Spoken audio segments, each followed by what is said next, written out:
audio jungle.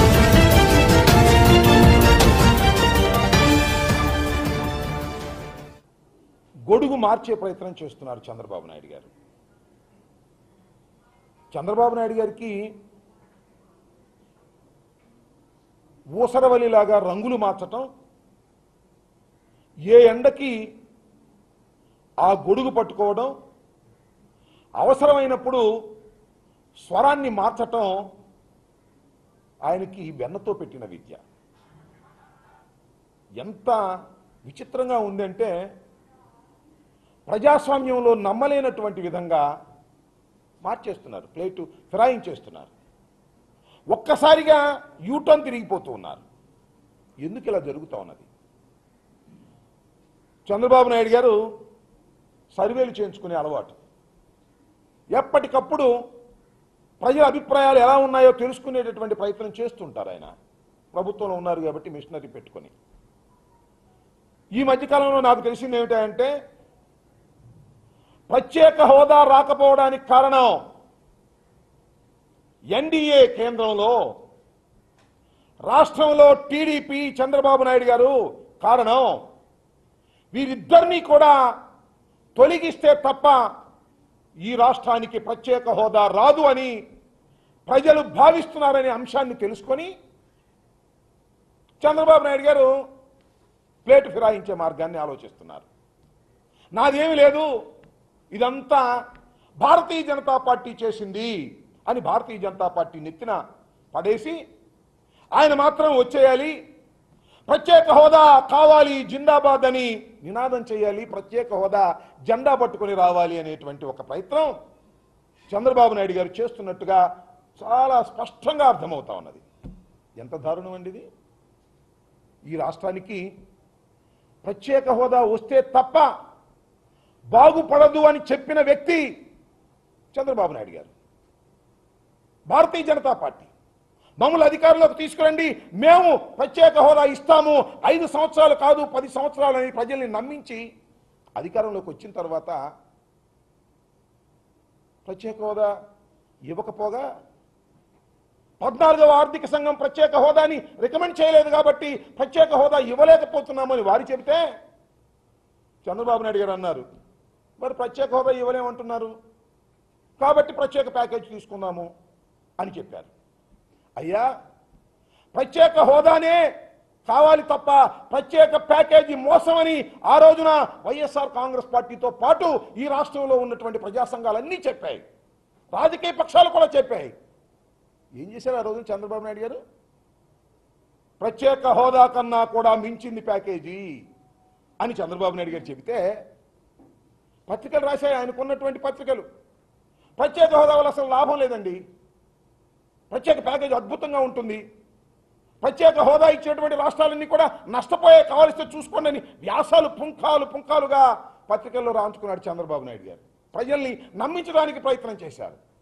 ఒక విధంగా చెప్పాలంటే ప్రత్యేక హోదాని అతి దారుణంగా చంపేయాలని చంద్రబాబు నాయుడు గారు ప్రయత్నం చేశారు. ప్రత్యేక హోదా కావాలంది ఆయనే, ప్రత్యేక హోదా వల్ల నష్టము జరుగుతుందని ఆయనే, ప్రత్యేక ప్యాకేజీ అద్భుతంగా ఉందని చెప్పింది ఆయనే. ఆయన నందంటే నంది, పందంటే పంది. నందంటే కొన్ని పత్రికలు ఆహా చంద్రబాబు నాయుడు గారు నంది అన్నారు అని రాస్తారు, పందంటే కొన్ని పత్రికలు పంది అని రాస్తారు. ఛానల్స్ కూడా అలాగే చూపిస్తాయి, కొన్ని ఛానల్స్ చేశారు. నందంటే నంది, పందంటే పంది అని అదే పద్ధతుల్లో కావాలంటే ప్రత్యేక హోదా కావాలి, వద్దంటే ప్రత్యేక హోదా పనికిరాదు. మళ్ళీ ఇవాళ కావాలంటే ప్రత్యేక హోదా సిగ్గుందా అంటున్నాను. అది నాలిక తాటి పట్ట. ఇదే ప్రజల్ని మోసం చేసేటటువంటి కార్యక్రమానికి చంద్రబాబు నాయుడు గారు దిగుతున్నారు. ఇది దుర్మార్గమని అంటున్నా. శభాష్, ప్రత్యేక హోదా అందరూ కావాలని అనుకుంటున్నారు. కానీ చంద్రబాబు నాయుడు గారు పశ్చాత్తాపడి నేను పొరపాటు చేశాను అని నిజంగానే ఆయన పశ్చాత్తాపడి వస్తే శభాష్ అనుకోవచ్చు. ఇది పశ్చాత్తాపము కాదు, మోసం. మరొకసారి ఈ రాష్ట్రాన్ని మోసం చేయాలనేటువంటి దురుద్దేశంతో చంద్రబాబు నాయుడు గారు మరొక అవతారం ఎత్తబోతున్నారు. అదే ప్రత్యేక హోదా ఉద్యమంలో చొరబడాలని ప్రయత్నం చేస్తున్నారు. తస్మత్ జాగ్రత్త తెలుగు ప్రజలారా, ప్రత్యేక హోదా కోరుకున్నటువంటి ప్రజలారా, తస్మత్ జాగ్రత్త. చంద్రబాబు కోవర్ట్, కోవట్టుగా ఉద్యమంలో ప్రవేశించి ఈ ఉద్యమాన్ని సర్వనాశనం చేయాలనేటువంటి కుట్రతో మోసంతో చంద్రబాబు నాయుడు గారు మళ్ళా ఈ ఉద్యమంలో ప్రవేశించాలని ప్రయత్నం చేస్తున్నారు అంటే ఎంత బాధ కలుగుతుందంటున్నా. ఎందుకని చెప్తున్నానంటే మీ అందరికీ మనవి చేస్తున్నా, ప్రత్యేక హోదాని అతి దారుణంగా చంద్రబాబు నాయుడు గారి అనుకూల మీడియా గొంతు నులిమి చంపేయాలని ప్రయత్నం చేస్తే బతికించడానికి ప్రయత్నం చేసినటువంటి రాజకీయ పార్టీ వైఎస్ఆర్ కాంగ్రెస్ పార్టీ ఇంకా చాలా మంది సహకరించారు, కాదని నేను అనడం వల్ల. జగన్మోహన్ రెడ్డి గారు ప్రత్యేక హోదాని బతికించడం కోసం ఉద్యమాలు చేశారు, విద్యార్థులతో సమావేశాలు పెట్టారు, నిరాహార దీక్షలు చేశారు, చర్చలు చేశారు. అన్నీ చేసి ప్రత్యేక హోదాని ఆరిపోకోకుండా నిలబెట్టినటువంటి వ్యక్తుల్లో ప్రథముడు జగన్మోహన్ రెడ్డి గారు. అలాంటి ఉద్యమం ఇవాళ ఉధృత స్థాయికి వెళుతూ ఉన్నది. ఎందుకంటే దానికి కూడా కారణం వైఎస్ఆర్ కాంగ్రెస్ పార్టీ అని చెప్పడానికి గర్వపడుతున్నామని మనవి చేస్తున్నా.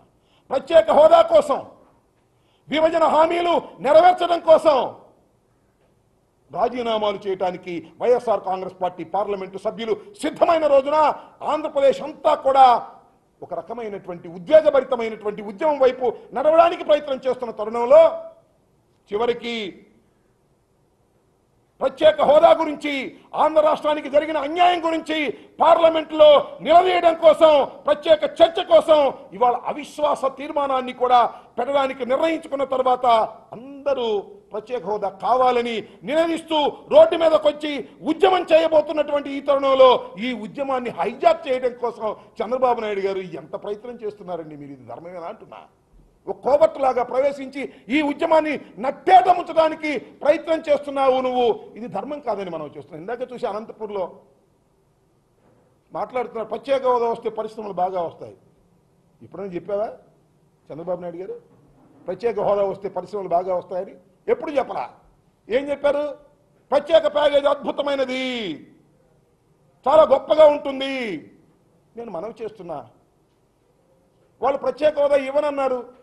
ఇవ్వనన్నప్పుడు మనం ఏం చేస్తాం? ఇచ్చింది తీసుకోవడం తప్ప అని వెన్ను చూపినటువంటి వ్యక్తి చంద్రబాబు నాయుడు గారు కాదా అంటున్నా. పోరాటం చేయడానికి ప్రయత్నం చేశావా? వాళ్ళు ప్రత్యేక హోదా ఇవ్వనన్నప్పుడు ఇవ్వాల్సిందే, నువ్వు ఇవ్వకపోతే మా రాష్ట్ర ప్రజలు ఊరుకోరు అని అడగలిగావా చంద్రబాబు నాయుడు గారు అంటున్నా. అడగలేకపోయారు. వాళ్ళు ఇవ్వనన్నప్పుడు మనం ఏం చేస్తాం? వెన్ను చూపి పారిపోదాం అనేటువంటి పరిస్థితుల్లోకి చంద్రబాబు నాయుడు గారు వచ్చిన మాట వాస్తవం కాదా ఆలోచించమని మనం చేస్తున్నాం. ఇదంతా చూస్తుంటే నాకు ఒకటి గుర్తొస్తా ఉన్నది. ఒకప్పుడు పార్లమెంటులోనూ, లోక్సభలోనూ, రాజ్యసభలో కూడా కాంగ్రెస్ పార్టీ ఒక డ్రామా ఆడింది. మీకు గుర్తుందో లేదో? ఏమిటా డ్రామా అంటే, రాష్ట్రాన్ని సమైక్యంగా ఉంచండి అని ఆంధ్రప్రదేశ్కి చెందినటువంటి 13 జిల్లాల ప్రజలు కోరుకుంటుంటే కాంగ్రెస్ పార్టీలో ఉన్నటువంటి మంత్రులు ఏం చేశారో తెలుసా? వెల్లులోకి వెళ్ళారు, ఉద్యమం చేస్తున్నామన్నారు, పోరాటం చేస్తున్నామన్నారు. కానీ మంత్రి పదవులకు మాత్రం రాజీనామా చేయము, దానిలోనే కొనసాగుతాం, పార్లమెంటులో మాత్రం బ్రహ్మాండమైన ఉద్యమం చేస్తామని ప్రగల్భాలు పలికినటువంటి కాంగ్రెస్ పెద్దలు ఆ రోజున మంత్రిగా ఉన్నటువంటి చిరంజీవి గారు, పనబాక లక్ష్మి గారు, కావూరి సాంబశివరావు గారు, జేడీ శీలం గారు, ఇంకా అనేకమైనటువంటి మంత్రులు చాలా పోరాటాలు చేసినట్టుగా నటించారు.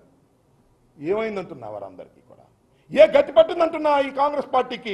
అలాంటి డ్రామాలు వేసిన కాంగ్రెస్ పార్టీకి ఏ గతి పట్టిందో ఇవాళ కూడా డ్రామాలు ఆడుతున్నటువంటి భారతీయ జనతా పార్టీకి, చంద్రబాబు నాయుడు గారికి అదే గతి పడుతుంది. ఇవాళ కూడా చూస్తున్నాం, పోరాటం చేస్తున్నారట, వెలుగులోకి వెళుతున్నారట, పార్లమెంటులో ప్లేకార్డులు పెట్టుకు తిరుగుతున్నారట, మంత్రి పదవులకు మాత్రం రాజీనామా చేయరట, సూరి పట్టుకొని ఏలాడతారట. సూరి పట్టుకు ఏలాడితే డ్రామాలు చేసేటటువంటి ఈ పార్టీని, ఏ విధంగా అయితే కాంగ్రెస్ పార్టీని డిపాజిట్లు లేకోకుండా ప్రజలు తిరస్కరించారో, రేపు జరగబోయే ఎన్నికల్లో కూడా తెలుగుదేశం పార్టీని, భారతీయ జనతా పార్టీని అదే విధంగా తిరస్కరిస్తారనే భయంతో ఇవాళ జెండా మార్చేటటువంటి ప్రయత్నం మీరు చేస్తున్నారు. మీరు సామాన్యులు కాదు. ఎంత గొప్పవాళ్ళంటే బాధేస్తుంటుంది. ఎన్టీ రామారావుని అధికారంలోంచి దించారు, ఎన్టీ రామారావు గారికి ఉన్న ట్రస్టును లాక్కున్నారు, ఎన్టీ రామారావు గారు ఉన్న పార్టీని లాక్కున్నారు, ఎన్టీ రామారావు గారు ఉన్న గుర్తులు లాక్కున్నారు, సైకిల్ గుర్తుని. చివరికి ఎన్టీ రామారావు గారు మరణించడానికి కూడా కారకులయ్యారు. ఎవరు? చంద్రబాబు నాయుడు గారు. అలాంటి చంద్రబాబు నాయుడు గారు ఇవాళ ఎన్టీ రామారావు గారు బొమ్మలు పెట్టి, వారికి దండలు వేసి, ఎన్టీ రామారావు గారి ఆశయాల గురించి చెబుతుంటే వినేటటువంటి పరిస్థితి వాళ్ళ రాష్ట్రంలో ఏర్పడిందంటే అంతటి గొప్ప ఘనులు మీరు. అలాంటి ఘనులు కాబట్టి ఇవాళ ప్రత్యేక హోదా వద్దన్నది మీరే, కావాలంటున్నది మీరే, దీనికి నాయకత్వం వహించాలని తాపత్రయపడుతున్నది మీరే.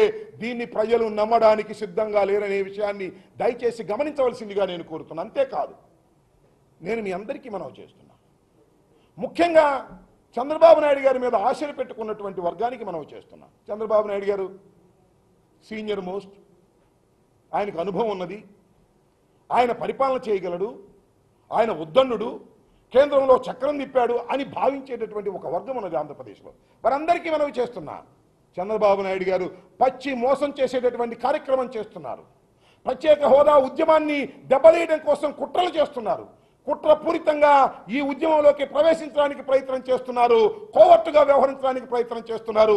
తస్మాత్ జాగ్రత్తగా వ్యవహరించవలసిందిగా మీ అందరికీ మీడియా ద్వారా నేను విజ్ఞప్తి చేస్తూ చంద్రబాబు నాయుడు గారిని కనిపెట్టి ఉండవలసిందిగాను, ప్రత్యేక హోదా ఉద్యమాన్ని ముందుకు తీసుకుపోవడం కోసం వైఎస్ఆర్ కాంగ్రెస్ పార్టీతో పాటు అందరూ కలిసి వచ్చి ఈ ఉద్యమాన్ని ఉధృతం చేసి ప్రత్యేక హోదాని సాధించడం కోసం అందరూ కంకణబద్ధులై ఉండవలసిందిగా ఈ సందర్భంగా మీ ద్వారా వారికి విజ్ఞప్తి చేస్తూ ఉన్నాను.